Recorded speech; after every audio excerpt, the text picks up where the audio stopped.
Okay, so just in the interest of time here, Yeah.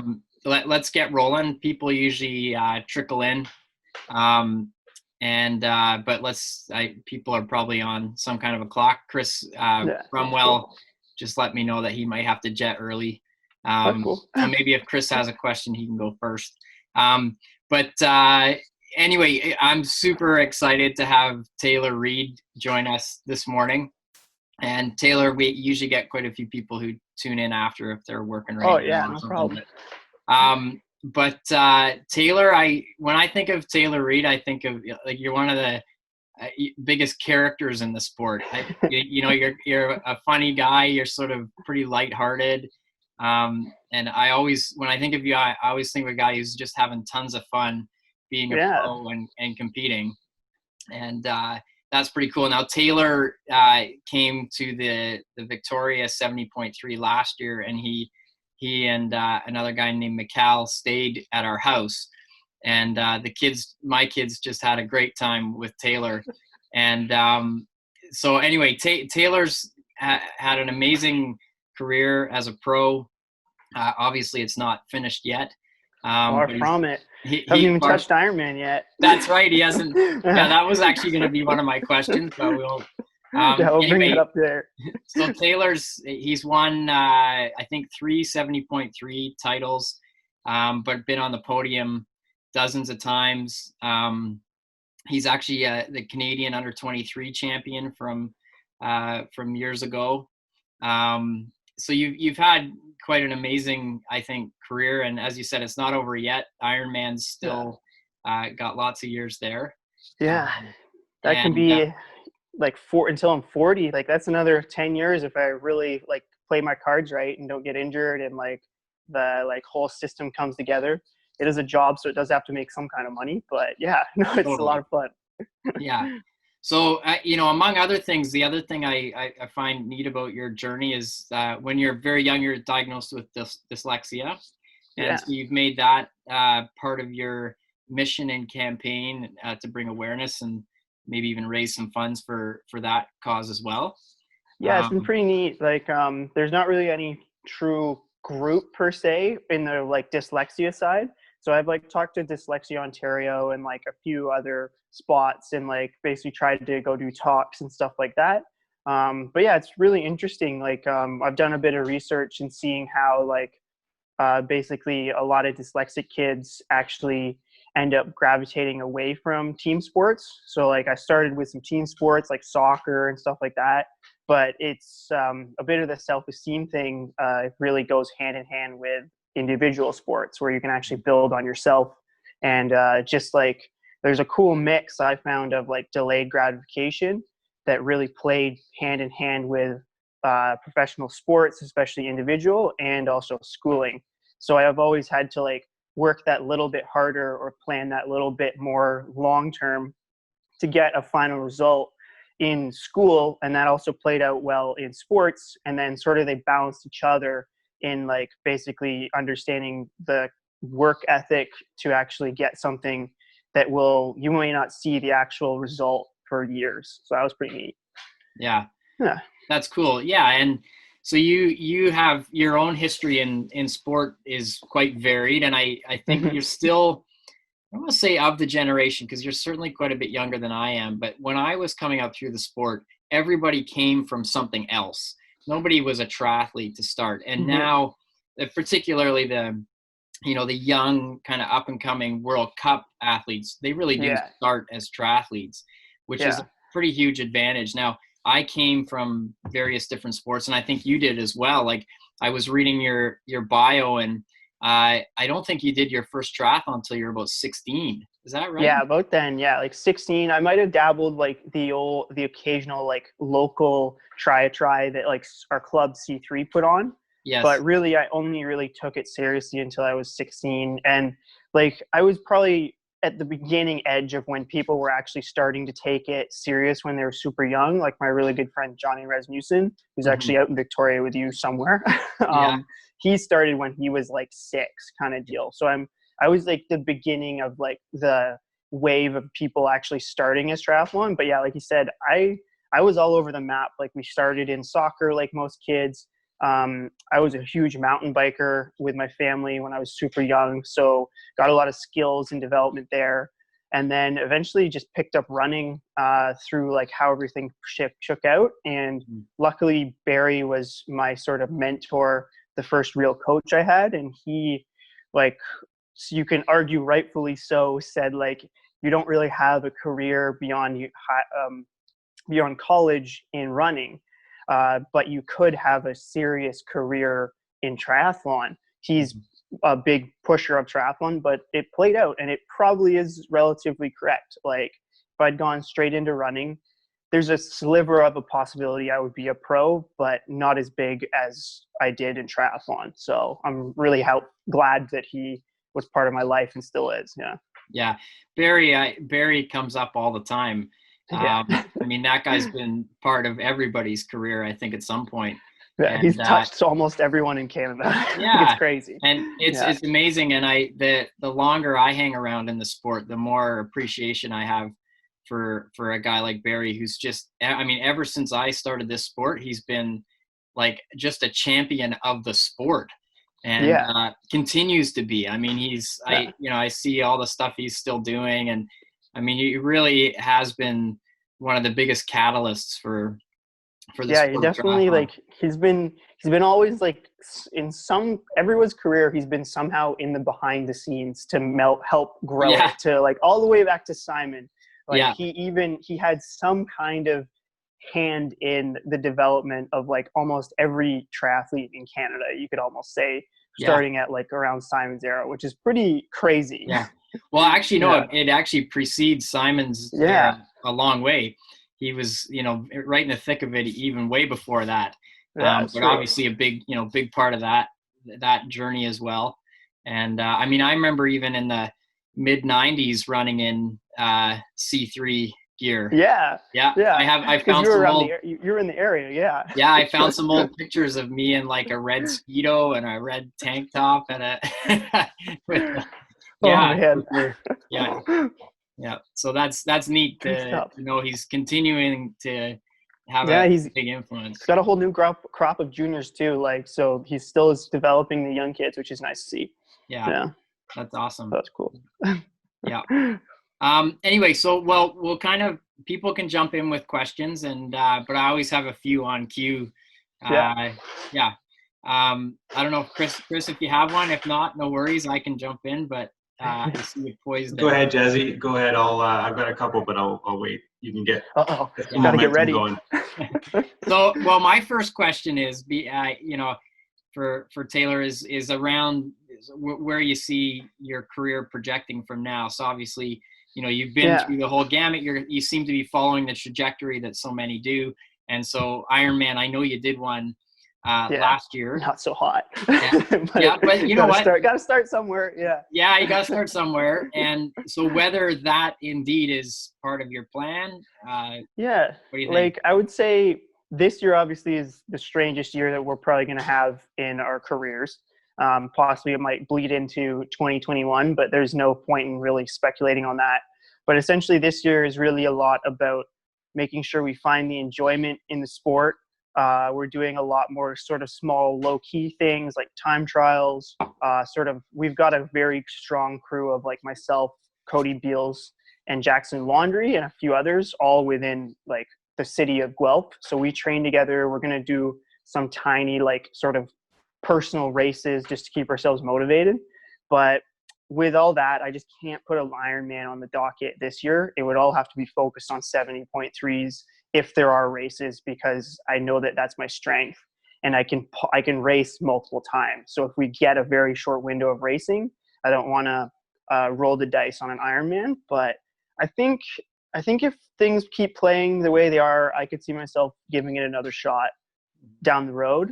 But with all this stuff that's happening in the PTO and all this crazy like professionalism of triathlon, there actually may be a very strong case to stay short course and not consider going to Ironman. So there's going to be some decisions in my life, but I think Ironman is not out of the box for sure. So you bring up something that I'm actually not familiar with, which is Yeah. the PTO. I know. Like Yeah, of course. starting to see their feed and stuff, but so maybe explain to us a little bit why that would affect your decision. Yeah, so the PTO is the Professional Triathlon Organization, which is really awesome. Essentially, it's a group of professional triathletes that have gotten a financial backer to basically help continue to professionalize our sport. So their ultimate goal is to trying to get us, the professionals, a little bit closer to, say, a golf kind of standard, or even tennis, where like the viewers can actually watch the races, a lot more like media attention towards us, and just bringing our sport up to the next level of professionalism. So that means there'll be a little bit more money on the prize side. There'll be more TV coverage, more exciting, more accessible, basically make us into actual like stars that you can follow, instead of sort of being like standing on the start line and being like, okay, who's the pro here kind of deal. So that's sort of the end goal there. And the idea is also to bring, hopefully that will elevate our sport entirely. So the more people that like actually know about the sport, the more people will get into it, the more exciting it will be. Trying to find a little bit of that armchair athlete too. So someone who can just sit at home and scream at the TV and be like, let's go. Like, why are you slacking today or whatever, like hockey or something like that. And basically they're focusing more on like the 70.3 kind of distance, or even this interesting one that's like 100 kilometers. So it's like 2K swim, 78-kilometer bike, and then 20K run to try and keep it in that like sort of shorter instead of full Ironman. And they're putting some money behind their like where their mouth is kind of deal. So it might become like more lucrative to stay shorter. Like obviously there's always going to be Kona, and that's always going to be like the crown jewel. But Kona is very specific. There are very specific people that do phenomenal there. And some guys build their entire careers about Kona. Some barely even scratch the surface on Kona. So it's going to be, there might be some divergence that'll be pretty interesting. So is the PTO actually putting on their own events? Yes. So that's the next goal. They're going to connect them. Right now they're connecting more heavily with Challenge. So the big one that's coming up hopefully this year is Challenge Daytona. So they're going to put on a big prize money, like $1 million kind of deal on the line, bring in Jan Frodeno, like all the big names to basically race this 100-kilometer race. And then they'll also do, in connection with Challenge as well, the Collins Cup, which essentially is going to be like the Riders' Cup, where you've got like Team USA, Team Europe, and then rest of the world, and we all compete against each other. So you can sort of pick like your region to root for, which will be sort of neat.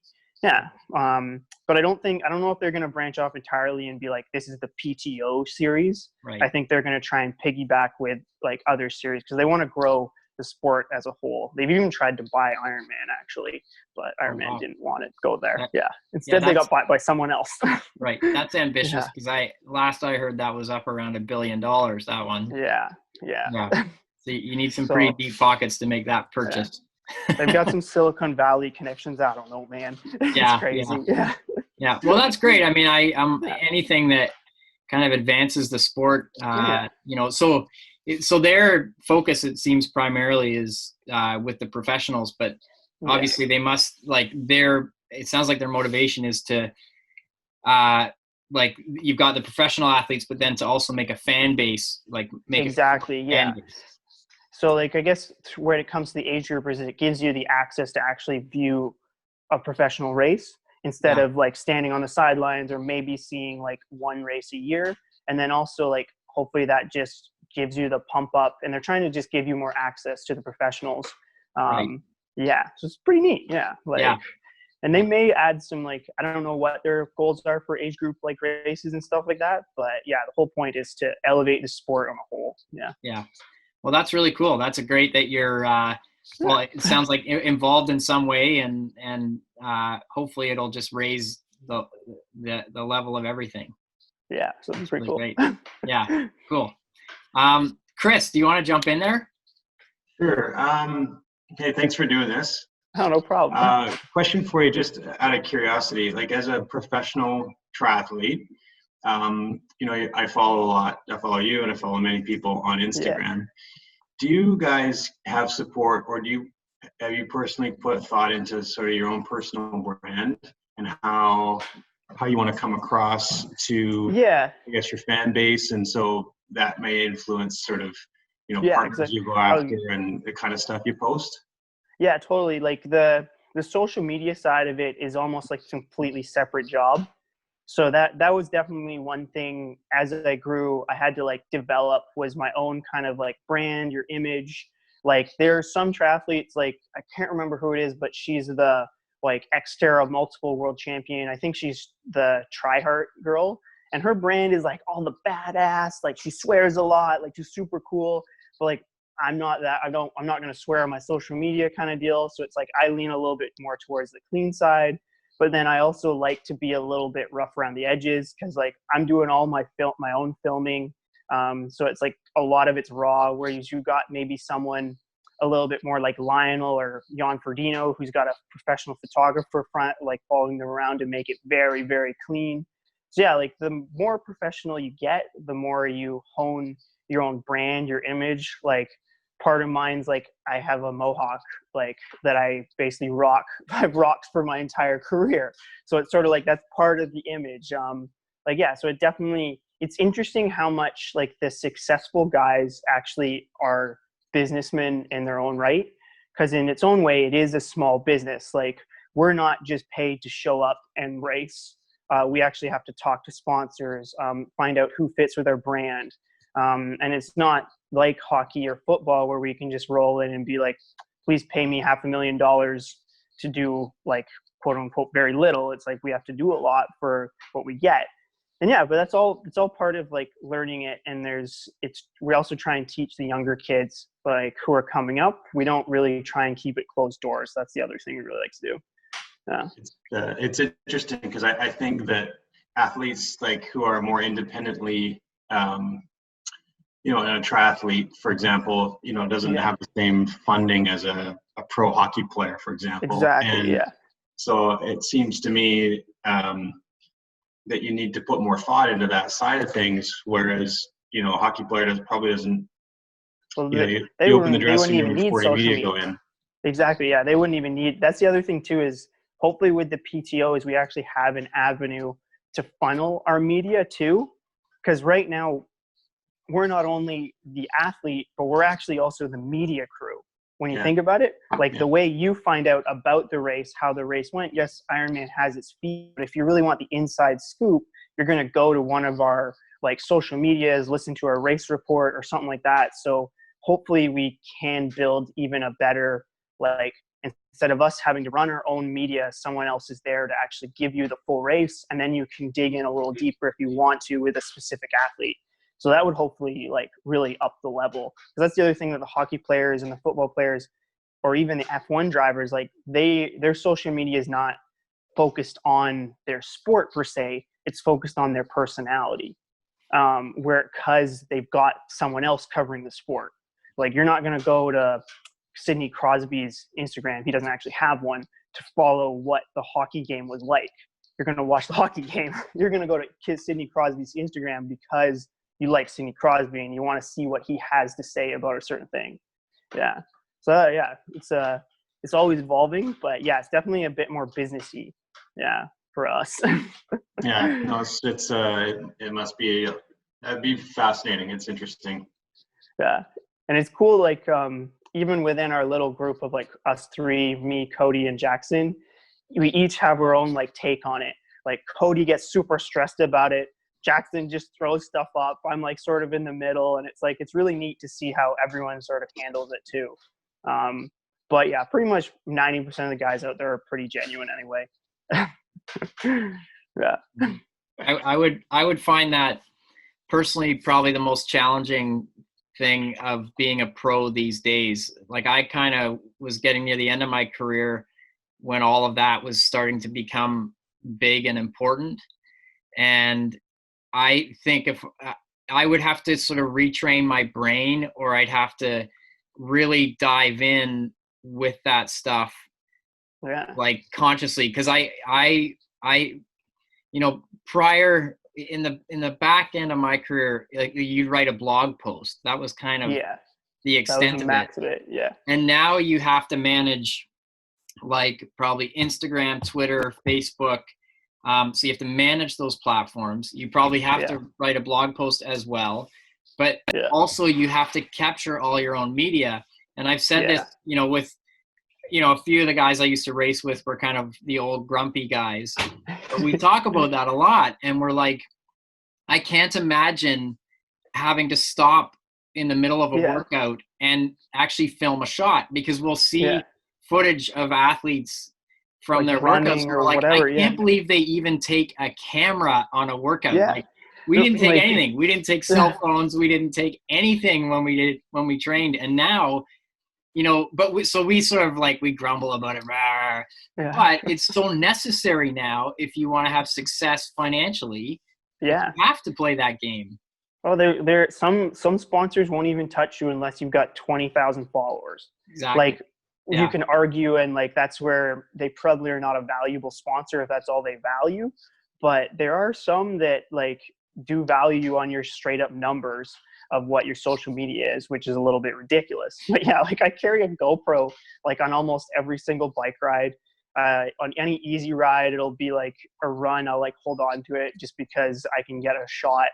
It's tough when it's an actual hard workout, unless your coach is there to film something. You're sort of like, maybe I'll like grab a clip of me doing a stride or something like that. Yeah. But so it's, and then you have to be a video editor. Like, I edit my own videos, so it's like I'm a hobbyist video editor. It's like, so there's all these little boxes that you wouldn't even think, aside from just going out and winning the world championships and making like lots of splash right away, that you sort of have to check to actually be even like almost any professional endurance sport now. Like, running would probably fall under that. Like, there's a lot. Yeah, totally. And I admire you for doing it, because I feel like it just adds a ton of work we never used to have to do. Like, we would eat, sleep, and train. That was it. And if we had sponsors, which we still did, I would write them basically a handwritten note every month to say, hey, things are going great, because they can't find you. This is what's up. Back then there was no social media for them to follow you. So I would update them either with a phone call or a letter every month. But now, like, you must spend, I watch some, of the people who are very active on social media, particularly the ones who make video content. Oh, You must be spending as much time doing that as you are training. Sure. Eric Lagerstrom, like, beautiful stuff. Amazing. Like, to be honest, he's like, that's practically his career now. Like, triathlon is just a catalyst for that career. And like, that doesn't mean he's not good. That doesn't mean he can't win races, but he loves it. That's the other thing is like, if you love it, it makes it a lot easier. And also, he has Paula to film, which makes it a lot easier. That's the other thing is, I'm like, I know the shot, but I'm like, I can't do the shot on myself. Yeah, exactly. Well, it does help. I mean, you brought up Lionel Sanders. I know Talbot Cox, I think, is doing his stuff.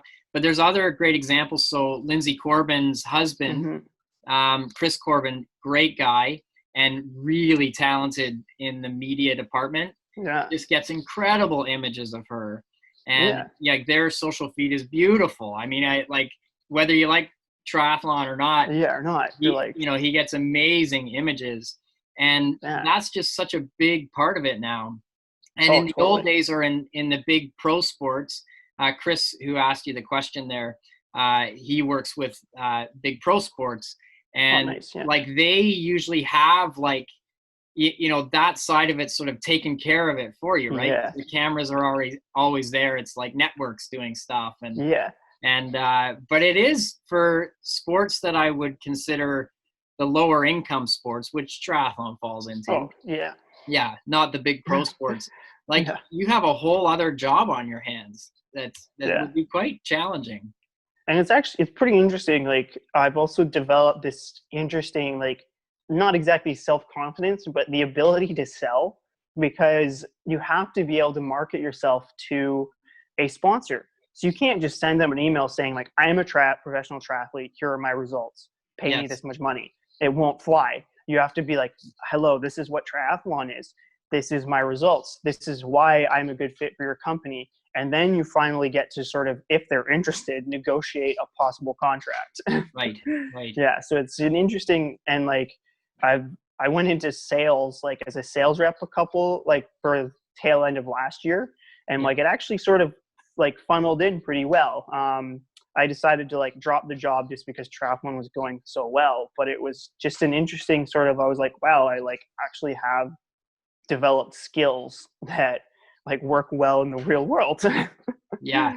Yeah. I feel like this is a course you could potentially run, at some point in your future to help young up and coming athletes understand that part of it.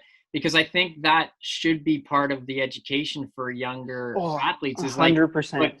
like if you have basically two choices to make money in this sport. Yeah. One is that you become one of the greatest, like Jan Frodeno will make money whether his Instagram is big or not. But then the other, and same with Daniela Reif or, the ones that are kind of up in that stratosphere, but there's only a few of them. Yeah, you can probably hand up 10 max. Yeah, there's probably 10. You're right. Between short and long course, there's probably 10 athletes who, whether or not they have social media, will make good money. But the rest are like, it's kind of about your presence. We had that with our coaching company because we're trying to develop some partnerships with, different companies. And that's usually the first question we get is how many people do you have following you? Exactly, and our numbers aren't awesome. I can say, hey, we have amazing reach when we put on camps and we get, but they don't care. They're like, what do we like? It's a bit of a hurdle for companies because like my girlfriend's in a little bit of, she writes marketing blogs and stuff. So she sees a lot of that. Yes. And the company doesn't fully understand that just because you have a number on the screen, that doesn't exactly equate to people buying stuff. Right. Like it's an interesting kind of mathematical, so you can always play it to your own advantage of like, if you have a smaller number of, let's say, followers, you play on the idea that you have a loyal number of followers. So let's say I have 2,000 people, 1,000 people are paying attention to me. That's 50%. Whereas if you have 20,000 followers, but only 2,000 are actually paying attention, all of a sudden that's a very much smaller percentage. It's obviously a bigger total number. So you gotta know how to talk to the like marketing people too. It's funny you say that because I think engagement, maybe that's what you're asking. Engagement exactly, is big. And I know like, we get probably the very average typical amount of engagement with our social media. I have a friend who has probably about the same amount of followers as we do. But he's a wildlife photographer and his images are just stunning. Like he takes pictures of these amazing bears in the rainforest, and the level of engagement this guy gets on his posts is absolutely astonishing. Like if we have like around 2,000 followers, I don't know if it's that many, but we might get like 60 likes on a post. Yeah. If he puts a post up with the same amount of followers, he gets like 400.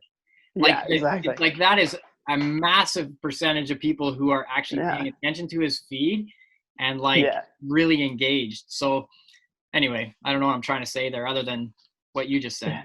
No, but it's an interesting, completely different side. We're getting completely away from triathlon and talking business, but that's perfectly fine.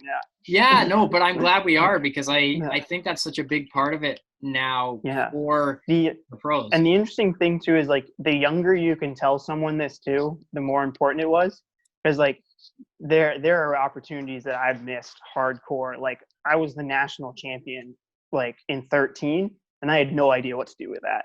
Right. Like, so there's obviously that's a learning curve. Like I look at some of the juniors and I'm like, yes, I was in that position, but if I could tell you like what to look for earlier on, that'll probably help you. So that's definitely, and it's also very interesting. Like me and the guys chat about it a lot.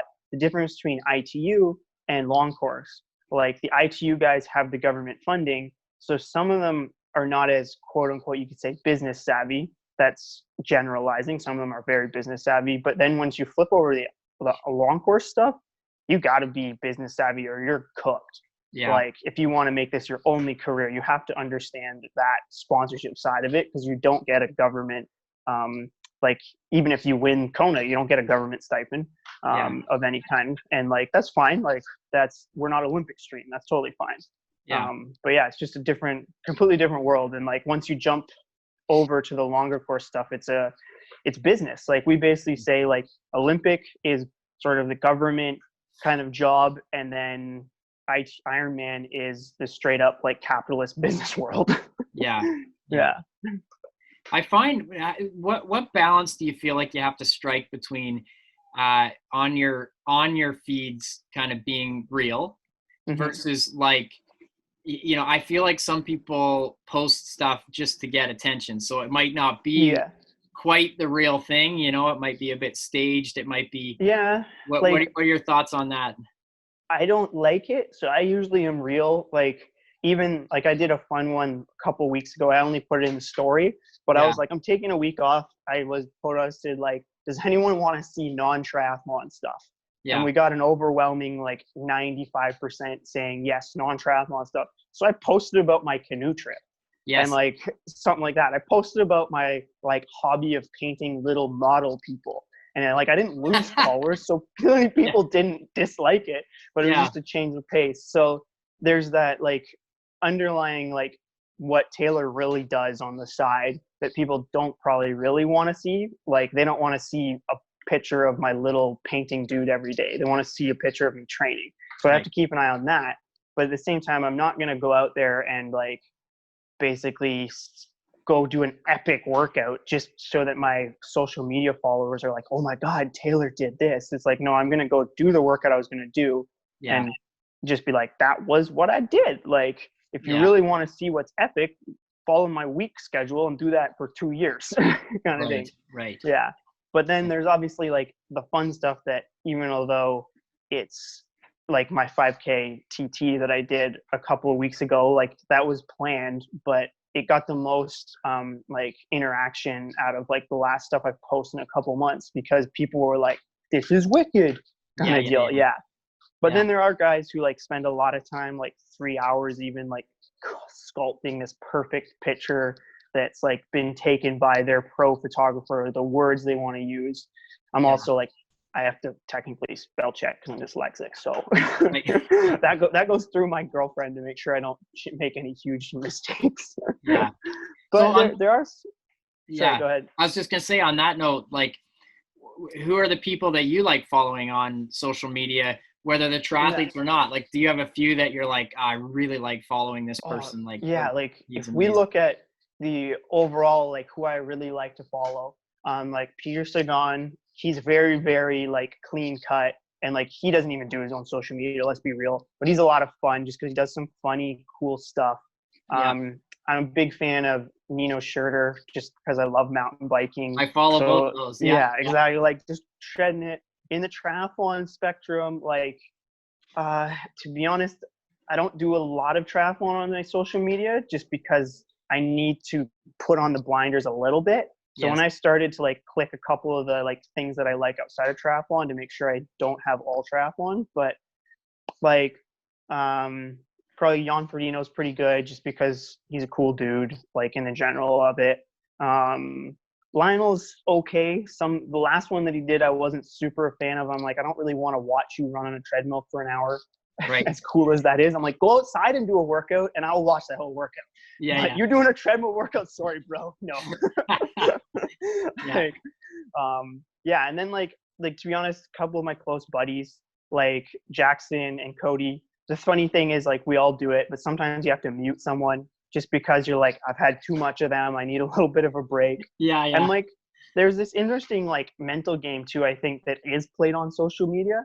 It's like, you're going to post your epicest day, but you're not going to post your crap day. Right. So that you can like if I go run like 3 by a K at like 2:45 or something stupidly epic, I'm going to say I did that. But if I went and run 3 by a K at like 3:20, sure, I might sort of say that, but I'm not going to blast it everywhere. So you have to sort of be a little bit careful there. Like social media is definitely sculpted to look extra epic.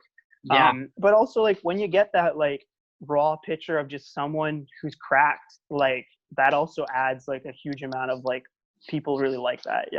I'm kind of hearing what you're saying, and I do think it's a funny balance because on the one hand it's going out to everybody including your competitors, so you don't want to give too much away, whether it's even good or bad. And on the other hand you want to be real. But the reality is, you know, real for every single person on the planet is that we have some crappy days.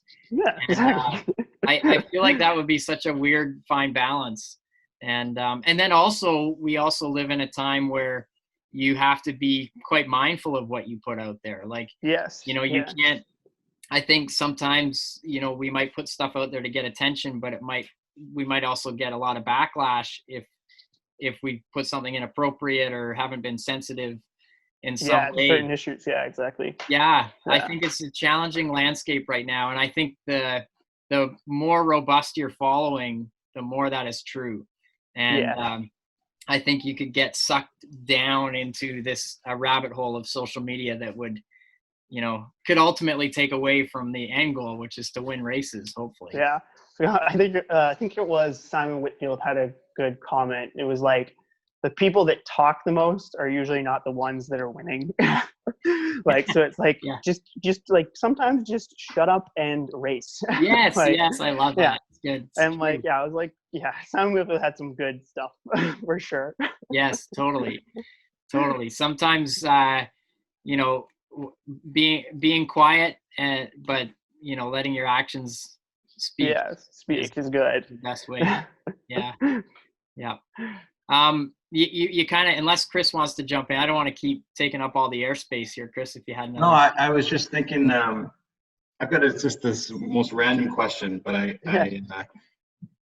in terms of triathletes and their physical size, like their height, are there like, is there are most athletes on the shorter side, or they're taller? I don't know why I'm even interested in this, but no, it's a cool range. Like, if we look solely long course, because ITU, I can touch on a bit, but I'm not as much of an expert because obviously I didn't get to like WTS level. But when it comes down to it, I'd say you've got guys I'm on the shorter side. So there's a couple of guys like Pablo, can't remember his name, but he's from Spain. His last name, he's from Spain. He's like got a couple of long course world titles. He's like probably 5'6" kind of deal, just a tiny bit shorter than me. I'm like 5'7". But then you've got guys like Cody, Jan Ferdino, who are closer to 6 foot. So it's like, you wouldn't have probably a dude who's 7 foot, like 200 pounds, probably wouldn't fare super well.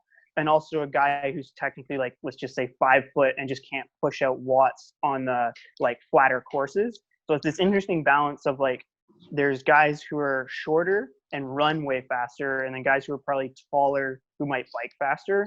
But because there's so many like angles you can win at, that there's not one set type.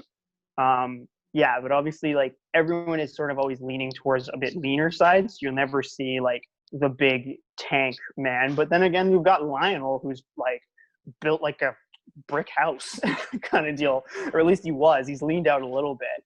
And then, so I'd say, and then even on the ITU side, they're usually a tiny bit smaller, but still, like, I think the Brownlees are pretty tall. And then you've got guys like Tyler Misselchuk, who are probably like my height. Simon Whitfield was like 5'9".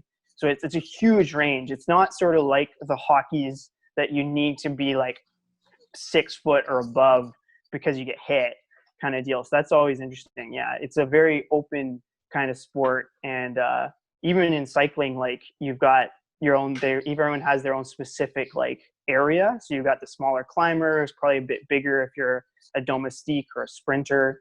But yeah, it's pretty cool. Like, there's guys who are super small and short, and then there are guys who are big. But I'm definitely on the shorter side, because even when I like stand on the podium, I could be on the first step and still the guy is like taller than me when he's on the third step. So I'm like, yeah, I'm a bit shorter than most guys, but yeah, like, it's all because when you get shorter, you just you do more turnover.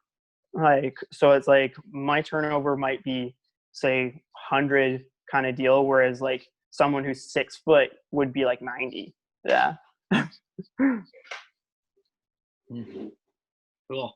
I'm not sure why I was so interested in that, but I've been thinking about it a little bit lately. Yeah, So Megan, did you have a question? I did. I wanted to ask you, when you first started talking, you were talking about kids kind of falling into triathlons and they're coming from other sports and that. So I've got a son who's almost 12, and I don't think he ever would have known what a triathlon is until I started talking about doing a triathlon, or he sees me doing it. So what do you think needs to happen to kind of get more kids interested or even aware of the sport? Like, I'm in Ottawa and Yeah. I don't think there's any youth Like, triathlon races. yeah, like that's the tough thing. So that's mostly on the provincial bodies. Like they are trying to like develop, and that's also Barry's been really pushing that kind of side.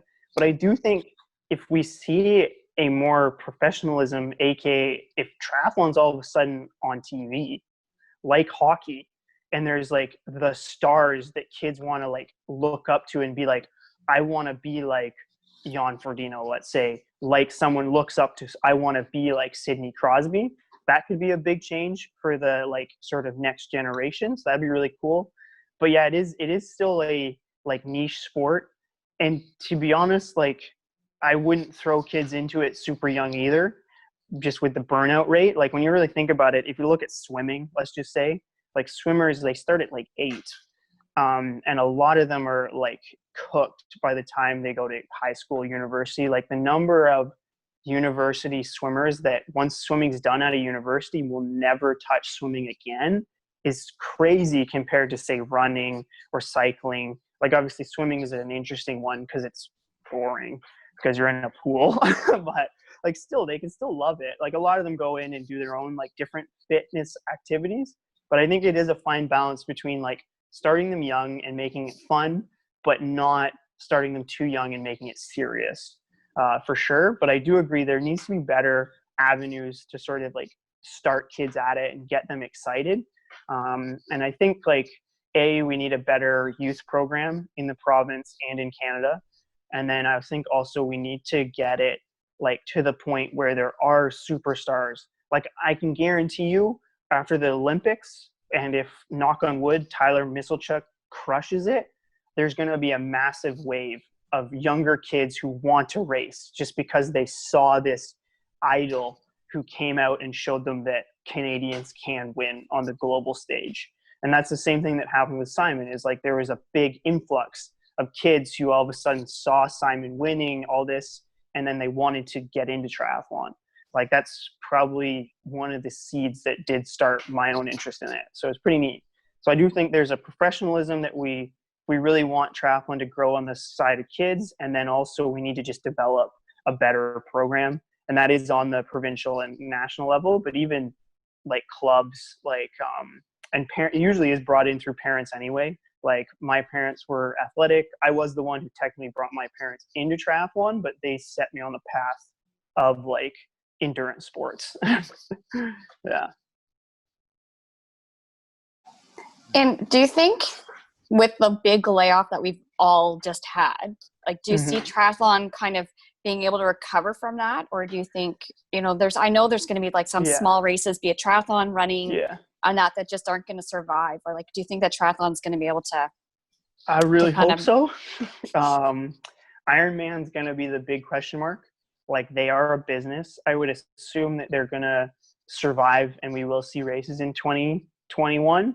They're going to really, really try to give us something in 2020, but with the US the way it is, it's probably unlikely that we're going to see much until very earliest, like October. Like I'm crossing my fingers for something in September, but I'm not really looking seriously at it. Europe will see some like races relatively early on, probably same with Australia, because they're pretty much closed. They'll be closed bubbles of races, but I do think like it's sort of one on either hand. Like once we get our first races, I feel like everyone's going to go crazy and want to race. But this is coming back more to the economics that I'm not an expert on, but all that I will say is triathlon is not a staple. Like you can live without doing a triathlon. It's not food. So that's where we're going to hurt. I think overall, I don't think it will lose triathlon. We may see some interesting changes in it. But yeah, I think when it comes to straight up like age group or racing, I think as long as you can sort of wait out and just enjoy what you can right now, there will be races come like spring 2021. Like Ironman's not going anywhere. Challenge, if Ironman does go somewhere, Challenge will step in. And we may see a little bit more of like Jesper can talk on this one, but the old school model where it was like there's lots of local races that just get put on to fill the void. Yeah. So, and hopefully the main thing is the local races will hurt, like our local Barrelman, which is the multisport Canada, like they lost an entire year's revenue kind of deal. So that will hurt them. But I think because people are like triathlon so much that there'll be a demand. So someone will fill that demand. I was reading last night that Esprit Montreal is actually going ahead first in September, and they've added the 70.3 distance and a 140.6 full distance. Me and my buddy were just talking about that. We're actually, this is like super secretive, but we're trying to like pull a pro race on there. We haven't reached out to them or anything, but yeah, like, so there are opportunities, and I really hope that one rolls. And like, yeah. And that one seems like, I haven't done it. I have friends who've done it, but it's quite contained, right? Like the 90K bike is 21 laps of a 4.3. It's all on the F1 track. Yeah. On the F1 track. And to be honest, like that's really cool in its own right. Like you are racing on an international speedway. You can go watch the F1 race and be like, I raced there. So that in its own right is pretty cool. I did world championships there. Dude. And oh gosh, it was 99, I think. Yeah. 99 worlds were there. Something I might get corrected on that, but yeah, that was fun. And it was 12 laps, made 40K or something like that. Yeah, and so it's pretty sweet. It was pretty cool. It was hard to keep and track, that's what Daytona does. Daytona's 5K on the speed track. So we race there, and we don't do a full 90K. We did 60K. And it was just like, they had a little lap counter dude. Like it was digital, but it was awesome. Yeah. And it gives the spectators a chance to watch, like at least for the professional side, and sure for the age group side too. Like that's not really good this time of year with all that's going on, but it is a cool idea that you can actually sit down in a chair and watch people go by and cheer. Yeah. And it's the first race in any of the races that I've seen that is actually proceeding. I mean, Quebec has been they've been more liberal in terms of, well, they canceled really early, and now they're kind of seem to be doing things. So I'm hoping that that's a sign of things to come. But I think that's going to be the one that's going to be, okay, let's do this. Let's see how it goes. Let's test it. To be honest, it could be the only race in Canada that's like an actual race. Like aside from your little local, like our club's gonna put on some like sort of like a 10-person event kind of deal, like just if you want to do it kind of deal. But that'll be really cool to see. Yeah, could be the sparks of something new happening. Cool. Chris, you gonna jump in there? Just, I asked this last week. I think it's back-to-back weeks with athletes with mohawks, actually, Jasper. Yeah. Oh yeah, that's right. We had Rachel on. We had Rachel on last week. Her mohawk is epic. Like she dyes it like crazy colors. That's so cool. Very cool. One of the things, I don't know, like if I'll ever even be able to do it, but I was curious I asked her what her bucket list would be for like great races to travel to, and as sort of as an age grouper. I'm probably past my prime. I'm not going to probably turn pro yet anytime, but it would be cool to make sure I hit the right, while I'm doing this, hit the right races so that I can look back and think that I did that.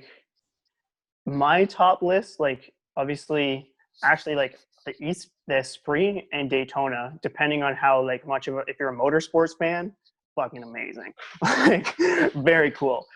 If you're like looking aside from that, actually the three top ones that I've done, I haven't done all the like bucket list ones like what's it called, Roth or anything like that. But the ones that I've been to is like Mont Tremblant has always been my most favorite race. Like they do such a good job. Victoria's phenomenal just because it's beautiful. And then the one that like absolutely stunning, I didn't even actually get to do it because I crashed in transition, but was Zeeland Sea in Austria. It was Worlds a few years ago. Like picturesque, like the mountain backdrop, like I couldn't even believe it. Like, it was phenomenal. And I didn't even get to do the bike because I crashed in T1, but I went for a hike the next day, and it was like, I was like, yeah, I want to go back some year and actually do the race. But that was like, if you can get up somewhere that's got like the Alps or something like that, that would be beyond amazing. Yeah. And Europe has an interesting vibe too, because like I've raced in Spain too, and the amount of like cheering support you get will be like none other. So what was the one? It was Vitoria. Vitoria is pretty cool because you actually race like downtown, so you get a lot of like people screaming at you, yelling like "Animo, animo." Yeah, and like I really look forward to going to New Zealand. I'm like a Lord of the Rings nerd, so that's going to be a huge one if that actually goes. Yeah, but I'd say when it comes down to the ones that I've done that I would do in a heartbeat, yeah, ZLMC, Mont Tremblant, and then definitely Victoria. Like, just I love nature, so it's pretty sweet. Yeah. Yeah. Victoria was good. Yeah. That was my first. Throw Alcatraz on that list. Yeah. It's pretty it's short, but it's pretty mind-boggling. They just take you out on a boat right beside Alcatraz. You jump into this swirling crazy water. Have you done that one, Taylor? Nah, like that one's hard to get it. into, but it's cool. Yeah. You got to do it. I did it a couple times back in the 90s, and it's something. I mean, the bike course goes up some of those crazy San Francisco hills. Yeah. You run like right under the Golden Gate. I think you Bridge. bike down that crazy S, like the one that's like bricked. It's like a switchback or whatever. Yeah. Not when I did it, but maybe they've changed it since then. Anyway, it's pretty spectacular, and San Francisco as a city is just pretty cool. Anyway, that's a good one to do. Yeah. Got one more question for you. This is somebody emailed this one in, and this has been a question that has come up every time we've done one of these, and it's pretty basic. But how, like, everybody seems to be reacting a little differently to the COVID stuff. In terms of motivation. So what if I find some people are sort of shutting down a little bit. Other people seem to be highly motivated. What have you done? What's your strategy? How have you handled it? We've been like pretty middle road. So like we've obviously created like sort of personal goals. So we sort of knew like we depressed once it first happened. So we took a month basically off to just like sort of absorb it, let our bodies recover. And then basically we went at it pretty hard, like in the realm, like we're basically training normal, but we're experimenting. So all of our training is like new. And essentially we just put like a date where it's like, okay, we're going to do a power test this date, let's build to it. Or we're going to do a 5K, let's build to it. And it's really like, that's enough for me. And like, I've jumped on like doing mountain biking. So a lot of the stuff is like looking at ways that I truly enjoy it. So like I do really enjoy training. So that's not really a no-brainer. It's more of like, let's make sure we don't overtrain so that we hate it. Yeah. And then, like basically we've also like been doing a lot of improvements. Basically I like improved my power for 20 minutes by like almost 28 watts over like 2 months. And then I PB'd on the 5K by like 9 seconds while doing that. So it's sort of like we've seen improvement, so that obviously drives the motivation. But also the really cool thing is we've done our training almost very differently than we ever did before, and we're showing that it actually works. So that's another cool thing is like now this is the time to experiment if you want to experiment, because you're not building up to any big event. So when it comes down to it, like right now I'm a bit of a low because I've just come off of like doing a couple of time trials and slowly building up. So I'm trying to find that next thing. And it is really tough when you're like, oh, I'm targeting, let's just say a few months ago was Mont Tremblant, and then that gets taken away. So I think you really have to pull yourself away from things that you can't control and just find something that you can control. And it doesn't have to be like improving any kind of like power or area. Maybe it's just going out and enjoying a ride. Like that's the other thing. Yeah. And like maybe if you are allowed and if you feel that it's safe enough, finding that one training buddy that keeps you a little honest but also makes it fun. And just like finding that fun to it. And to be honest, like the mountain biking has actually helped too, because it's basically wouldn't be anaerobic, would it be? Where it's really sharp, powerful stuff. So it's like, it's cool. Yeah. Yeah, just different. Very different than the slow and steady, strong and steady, whatever. Exactly. The steady. Yeah. It's all over Yeah. the map. Yeah. Exactly. That's interesting. Yeah. We had a sports psychologist on a few sessions ago, and she works with very high level runners at Arizona University in Flagstaff. Yeah. And she's really great, has really neat perspective. And she's sort of been evaluating, like what people are doing through this time, and everybody's quite different. And one of the things she said is that it's a real opportunity to experiment with training methods that you might not otherwise try, and therefore you never get to know the answer of whether that works. So that's kind of neat to hear that you've dabbled maybe a little differently than you would have. Yeah, so that was really neat. It was crazy. I still can't believe what we pulled off. I was like, whoa. Yeah, that's really cool. Works. It's really great. Yeah. Anybody else, or we? There's a few other people. Oh, there's Andy. Andy's gonna jump in here. Sweet. Yeah. Hey, Jazz. Hey, everybody. I got a kick out of you guys, you and Taylor talking about, and you talking about back in the day. Jasper doesn't know what back in the day is, because I started like in 1983. So it's kind of funny listening to you guys. Just a couple of things.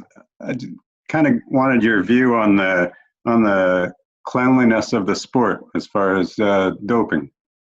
Yeah, like personally, I know that like myself and my close friends are clean. Like there's almost no question about that. And the way I look at it, like I'm clean and I can win a race. So therefore the sport can't be super dirty. I don't believe that it's clean. Like there's no way, whenever there's money involved, there's going to be someone who's willing to try and cheat or get an advantage to make an extra buck. Even when there isn't money involved, people do have egos. So like, I think there's definitely some improvements that can be done in doping control. Like I am rather upset that they don't have out of competition doping control as well as they could. That's probably the biggest thing that probably upsets me is like, technically I've never been tested out of competition, which is rather absurd. Like I've won races and a lot of guys are in the same boat. So that's too bad. But when it comes down to it, like the way I look at it is like, until someone's proven innocent, I'm never going to blame them for being guilty, because that's not my place. And my place is basically to stand on the course and look at everyone and be like, clean or dirty, my job is to beat you, and I'm going to try as hard as I can. But yeah, there's definitely stuff going on, and like I don't know much about it because I don't want to research it, because that's not what I want to do. Yeah, but it's definitely like you could probably pick a few guys who you could be like, yeah, they probably are on something, or they have a track record, who've done it in the past and have taken their 2 years. And the interesting thing is, if anyone comes into the sport that has been dirty, they are very shunned. Like it is not acceptable. Like if you get caught doing something, you're pretty much out. Like obviously we can't stop you from racing, but that's like, you're not going to have many friends on the start line. Yeah. And then hopefully the PTO they have actually put a committee together to help develop the like doping control. So again, hopefully as our sport continues to professionalize, we see more and more of that. Yeah. The other thing is, you mentioned ZLMC in Austria, and I was in Austria last September, and I was there, and it's just a beautiful place. I actually had a little swim, and we went for a hike, and it was just a gorgeous spot. So yeah, the cool. lake's so clean, and like, oh yeah, it was sweet. Yeah, I think that race might happen this year if it's late enough, because Europe is opening up, so we'll see. Yeah. And then the last thing is, I have no idea how you guys deal with the social media and the branding. I mean, in the 80s, the biggest thing I ever saw was when Mark Allen got on the Wheaties box and that sort of stuff, right? That was like the pinnacle, and there was no communication, there was no cell phones, anything like that. So in some ways, I'm very lucky that we didn't have all this GoPro stuff and all the videos and just, I had friends that would bonk out on a ride and lay down the ditch have a little nap for 20 minutes and then get back on. And that'd be a good Instagram, wouldn't it? Yeah, that'd be perfect. But anyways, thanks for doing this. Appreciate your comments. Problem. Yeah. Oh yeah. I remember Jasper telling us about they didn't have cell phones and GPS, so he would just pull out a map with his girlfriend at the time and be like, meet me at this intersection and I'm going to go ride for 8 hours and meet me there. And it's if you missed your timing, you're dead because there's you don't even have a cell phone to call them. Totally. Whereas now you can. Yeah. I don't even know. I mean, that's how it used to be for Andy. Even more, they had to use use the stars or something when Andy navigate using the stars. Anyway, but I still don't know how we used to be so even remotely organized. It absolutely blows my mind because how do we even call anybody, or how do we? It just seems so bizarre. How do we even find the race venue? Yeah, to be honest, I fly into locations. I literally get on a plane. I have no idea where I'm going. It's maybe I'll know what country I'm going to because I need to know customs. But I've been to China and I'm I have no idea where I am. When I go to the US, I'm just type in the address and follow the GPS. Yes. I don't know actually where I am. Yeah, we used to. I'll finish off with one story. There was a guy named Locke Volmerhouse from years ago who was sort of maybe going to make the Olympic team. He didn't, but he was very good. And we went to a race in Pennsylvania, an ITU points race back in the late 90s, and we drove in my Volkswagen van. And the morning of the race, we had to get from where we were staying to the race. It was out in the country. We couldn't find it. We're driving around in the country, no clue. We arrive, I'm not kidding. This is not an exaggeration. I pull up in my van. Our bikes are still in the back. We were supposed to check in that morning. And it is 5 minutes to start. Everybody's warming up in the water. We jump out of the van. We run over. They let us into transition, throw our bikes on. I didn't even set up a transition. I just left my bag there, stripped down, run to the water, gun went off. We went. And then I had to come out of the water, rifle through my bag. It was one of those nightmares you have. And it was all because we couldn't find the race venue in the morning. We should have scoped it out before, obviously. But we just didn't have cell phones. We didn't have anything. Anyway. How did you finish? Yeah, not very well. Locke did well. He was a higher level than I was, and he was probably worked his way into the top 10, but I was definitely off the back for sure. It was a pretty miserable experience. Yeah. Anyway, just in the interest of time, that's about an hour. Hey Taylor, thank you so much. I really no problem. This was awesome. I know lots of people will watch this after we put it on our YouTube channel, and but I loved hearing your insight, and it's kind of fun we went down the social media road so well, because I know that's a big part of what you have to do now. And but listen, best of luck. We'll be. You have a whole bunch more new fans now cheering for you. And yeah, good luck with the rest of your summer. Thanks for coming on. No problem. Thanks for having me. It was a lot of fun. Hey, thanks everybody. Hey.